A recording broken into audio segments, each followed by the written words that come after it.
Boys and girls, welcome to Everyday Math Lesson 6.10, Division Stories. The materials that you'll need today: notebook paper, pencil, math journal, and your template. Let's get started. The first thing that we're going to do is go over our math boxes from the previous lesson. So if you can open up your math journal to page 153. If you're noticing that you have any mistakes, please fix those with your pencil and eraser. So for the first question, how much?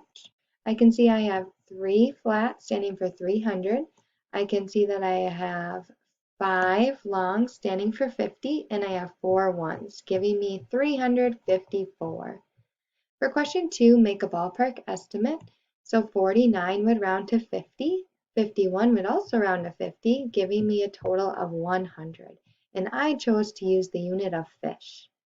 For question 3, draw a line segment that's about 3 inches long. So I'm going to grab mine and I'll turn this so I'm looking at my side that's inches. And mine is a little bit backwards, but I can still measure. I'm going to have my 0, and yep, I can see my 3. You would have your 0 though on this end, and your 3 would be on this end. And then draw a line segment that's 1 inch shorter. So I can measure it again, and yep, it's 1 inch shorter. So it should be 2 inches is what you should have chose. For question 4, there are 22 first graders and 35 second graders. How many more second graders? So I put my 35 in the top quantity, the 22 in the bottom quantity, and I'm solving for the difference. 35 minus 22 equals 13. So there are 13 more second graders. For question 5, write less than, greater than, or equal to. So 1 week is equal to 7 days. 48 hours is greater than 1 day. 1 day is the same as 24 hours. And 6 months is less than a year because a year has 12 months. Then for number 6, you're doubling. So when we doubled 2, we had 4. When we doubled 3, out came 6. When we had 30, we had to half it, and so we would have 15. When we had 100 and doubled it, we'd have 200. Then I chose to use 30, and I doubled it to get 60. So double check to make sure you have your page correct before moving on to the next part of the lesson. For the next part of the lesson, you can either use notebook paper or whiteboard and marker. If the speed is ever too fast, please pause as often as needed. For this first question, I want you to write down the answer on your whiteboard or in your notebook, and if you want to do a picture to go along with it, that would be great. So there's 3 children sharing 12 pennies equally. How many pennies does each child get? Press pause and play to check. So I have a picture of my 12 pennies shared equally by 3 kids, and you can see that each one, so 12 divided into 3 groups equals 4. Each kid would get 4 pennies. Let's try another problem like that. For this next one, I have 18 chairs, and I'm splitting them into 3 equal rows. How many chairs in each row, and are there any left over? Press pause and play to check. I'll show you my picture where I have my 18 chairs and they're in 3 equal rows, and you can see that in each row there are 6 chairs and there were not any left over. It went in there in equal rows. We'll try one more like this. There are 13 cans of soda. How many 6-packs is that? Press pause and play to check.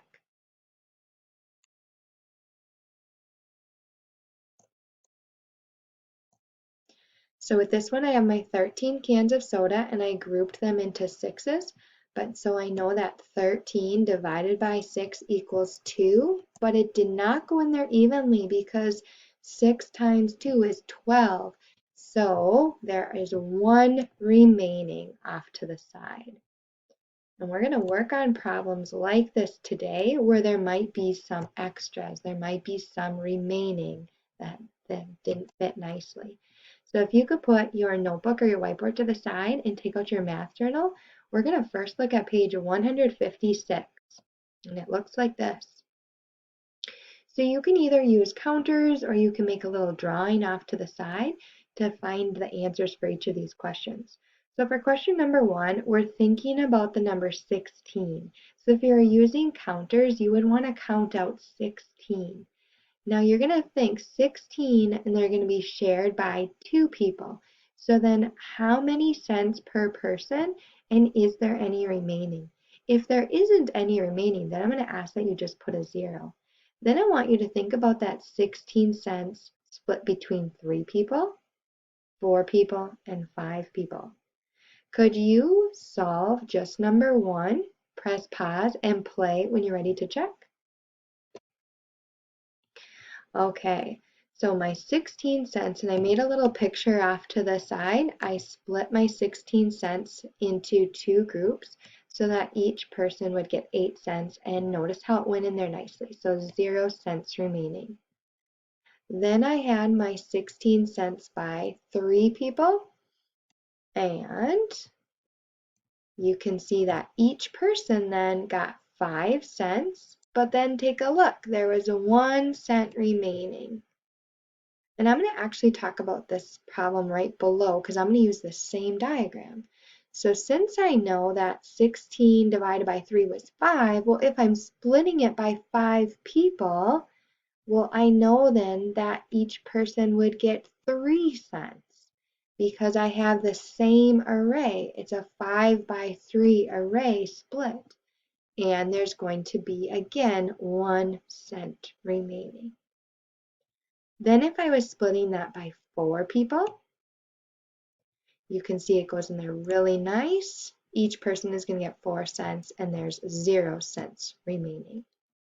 So now could you do the same thing, but for number 2, you're thinking about 25 cents and you're splitting that between 3 people, 4 people, 5 people, and 6 people.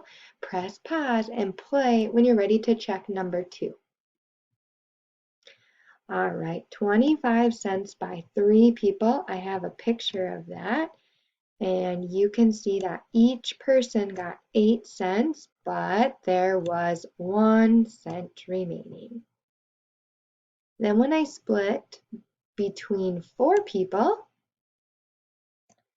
you can see that each person got 6, but then there was going to be 1 cent remaining. Now again, take a look. I have it by 6 people right below, so I'm going to be using that exact same array.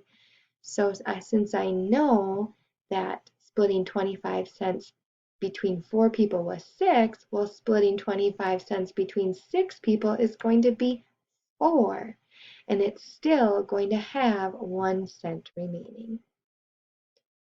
And then splitting it by 5 people, I can see then that each person would get 5 cents and there's 0 cents remaining.